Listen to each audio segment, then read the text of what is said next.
Salut à tous, on se retrouve aujourd'hui pour parler du FC Barcelone en ce mercredi 24 décembre et on commence directement avec la une du journal sport aujourd'hui. Donc ça parle de Rashford les gars qui fait la une de ce journal. Il a fait le point les gars 6 mois après son arrivée au club. Je veux rester au Barça, n'oubliez pas que Marcus Rashford les gars n'appartient pas au Barça, il est prêté par Manchester United qui a une option d'achat, qui a mis une option d'achat de 30 millions d'euros sur Rashford. Donc lui son souhait les gars c'est rester du côté du FC Barcelone. On va revenir sur 4-5 déclarations de sa part. Donc tout d'abord, je veux rester au Barça, c'est mon objectif bien sûr de continuer et d'être à 100% en Blaugrana. Mais ce n'est pas la raison qui me pousse à m'entraîner dur et à donner le meilleur de moi-même bien sûr. Le but est de gagner. Barcelone est un club immense et merveilleux conçu pour gagner des titres. Donc voilà, son objectif, rester au FC Barcelone la saison prochaine. Donc la pression au FC Barcelone, donc il a dit il y a une pression ici, mais ce n'est pas une pression négative. C'est le genre de pression qu'on souhaite en tant que joueur, la pression que je veux et que j'ai toujours voulu en tant que footballeur. Une pression en gros qui te pousse à être encore meilleur que lors des matchs précédents. C'est pas une pression négative comme peut-être il a pu avoir à l'époque à Manchester United, bien sûr. Je ne peux pas être dans un endroit où de grands objectifs ne sont pas exigés, parce que des gros objectifs, voilà, sont au FC Barcelone, la Liga, la Ligue des Champions sont l'objectif du club. Donc c'est pour ça que c'est des gros objectifs. Donc pour moi, il est plus difficile de me motiver, de donner le meilleur de moi-même dans un club où les exigences de réussite ne sont pas au plus haut niveau. Donc je suis dans l'endroit et l'environnement parfait pour poursuivre mon parcours de footballeur. J'essaie juste de donner le meilleur de moi-même chaque jour et d'aider l'équipe à gagner. Voilà, toujours avec Rashford. Donc la raison pour laquelle je suis ici, c'est pour aider l'équipe à remporter des trophées, des titres. La saison dernière était fantastique, mais dans la vie, tout passe vite. Les choses changent. L'objectif est de répéter les succès ici à Barcelone. Donc la saison dernière, donc lui n'était pas là avec le triplé, Liga, Coupe du Roi et Super Coupe d'Espagne, il n'a rien remporté. Voilà, parce qu'il n'était pas au FC Barcelone bien sûr, donc c'est pour ça qu'il aimerait remporter ce genre de trophée sur cette saison et pourquoi pas rajouter la LDC en plus. Je suis complètement concentré là-dessus avec le staff technique et les coéquipiers, tout va bien et je ne peux pas me plaindre. Toujours avec Rashford, je m'adapte très bien au club et à la ville de Barcelone parce qu'il a changé bien sûr, aussi le climat, il est à Manchester dans le nord de l'Angleterre, puis là il habite maintenant à Barcelone où il fait souvent beau. Il l'apprécie aussi bien sûr, il adore la ville de Barcelone. Dès mon arrivée, j'ai senti que tout le monde m'accueillait merveilleusement. Donc voilà, quelques déclarations de Rashford qu'on peut retrouver aujourd'hui dans le journal Sport. L'autre une, je vous montre toujours les deux unes, Sport et Mundo Deportivo. Donc la Mundo Deportivo, ça parle pas trop de Rashford, même pas du tout, mais ça parle plutôt de l'objectif foncé de Hansi Flick. Recruter un défenseur central, ça continue les gars, donc casting des défenseurs centraux, un journal Mundo Deportivo avec plusieurs noms, De Vrij, défenseur de l'Inter, on peut voir Sanse, un défenseur de Bournemouth et Otamendi, défenseur du Benfica, sont des options, il n'y a pas que ces trois là. Il y a aussi d'autres défenseurs centraux, d'autres noms qui circulent, mais ces joueurs-là sont aujourd'hui sur la une du journal Mundo Deportivo, ce qui veut dire que le Barça a des dialogues avec les agents de ces joueurs-là. À noter, d'autres joueurs sont aussi des options comme Nathan Ake. Nathan Ake, c'est un défenseur de Manchester City. Axel Disasi, c'est un défenseur de Chelsea. Les deux ont été proposés au FC Barcelone. Le club catalan souhaite renforcer sa défense en recrutant un joueur lors de ce mercato hivernal, on le sait. Même Flick, il a demandé à Deco, il veut un défenseur central sur ce mercato de janvier qui ouvre la semaine prochaine par rapport à la blessure de Christensen. Donc cette réflexion est due à la blessure de longue durée de Christensen qui pousse le club à chercher une solution d'urgence. Donc une décision ne sera prise qu'en cas de profil capable d'apporter un vrai plus immédiatement. C'est vrai que le Barça ne va pas recruter n'importe qui. Ils ne vont pas prendre un joueur parce qu'il faut prendre un joueur. Ils veulent vraiment prendre un joueur qui sera à la hauteur du FC Barcelone. Ça, on est tous d'accord.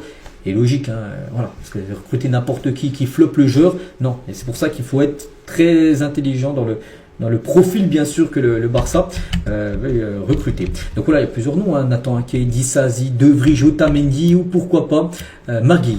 Voilà, Deco aussi préfère Margui à toutes les autres options pour le poste de défenseur central, mais là ce serait l'été prochain, que là on parle plutôt de cet hiver, parce que Margui oui ça peut se faire, mais ça sera plutôt l'été prochain, et là ce sera un gros coup de le faire venir libre.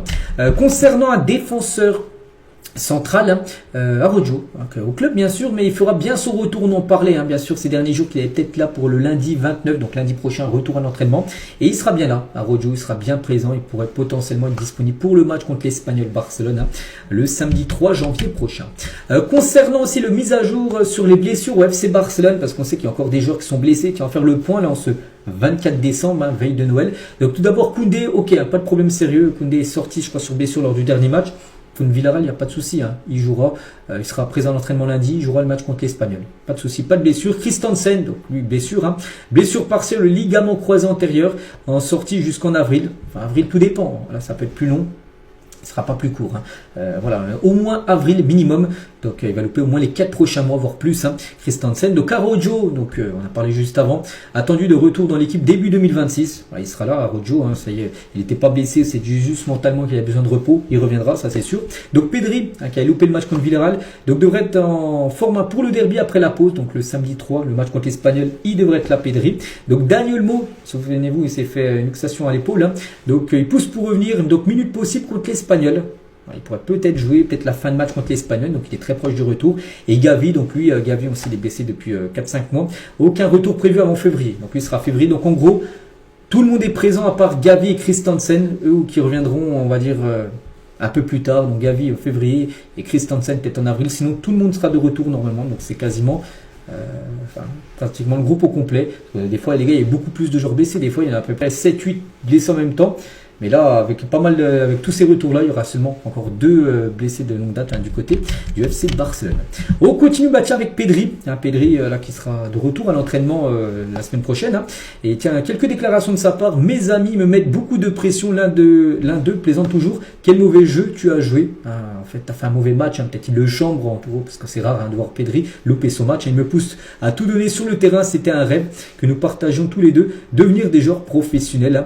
Est-ce que le fait de jouer avec elle me manque, hein. Bien sûr ça me manque, mais la vérité c'est aussi que lorsque je jouais sur la place de mon village ou sur le terrain, il y avait aussi de la pression. Depuis que je suis petit, j'ai toujours voulu gagner. Bien sûr c'est une pression différente de celle que je vis aujourd'hui, mais oui ça me manque. Tu jouais jusqu'à ce que les jambes te fassent mal, hein, quand tu es plus jeune, hein, jusqu'à ce que ta mère t'appelle pour dîner. C'était un pur plaisir, parce qu'il dit en gros voilà, qu'il y avait lui et un ami, les deux voulaient être professionnels. Donc Pedri a fini footballeur professionnel alors que son ami n'a pas percé dans le foot, hein. Et en gros, c'est pour ça que son ami, souvent, il le pousse en gros pour lui dire t'as mal joué, pour pousser Pedri encore être meilleur, alors qu'il est déjà très fort, bien sûr. Hein.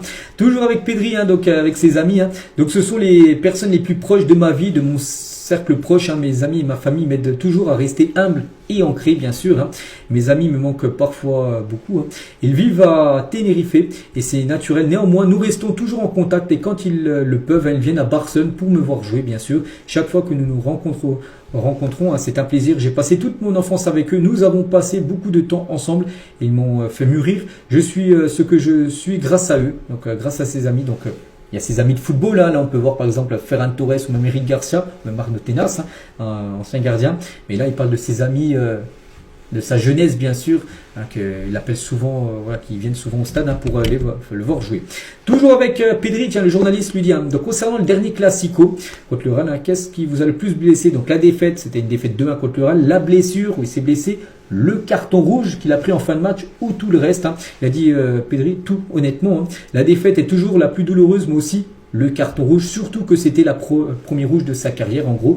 Quant à la blessure, hein, je n'étais pas conscient à ce moment-là, et quand je l'ai appris plus tard, bien sûr ça m'a beaucoup dérangé, parce qu'en gros il a pris rouge et aussi s'était blessé à la fin du match, on le savait, il a peut-être pas senti qu'il s'était blessé, mais le lendemain il a senti en gros qu'il était blessé, et du coup il a loupé pas mal de semaines. Donc il dit que vraiment c'était une très mauvaise journée, avec la défaite, la blessure, le carton rouge, hein, lors de ce Classico qui a été joué comme il y a quasiment maintenant 2 mois.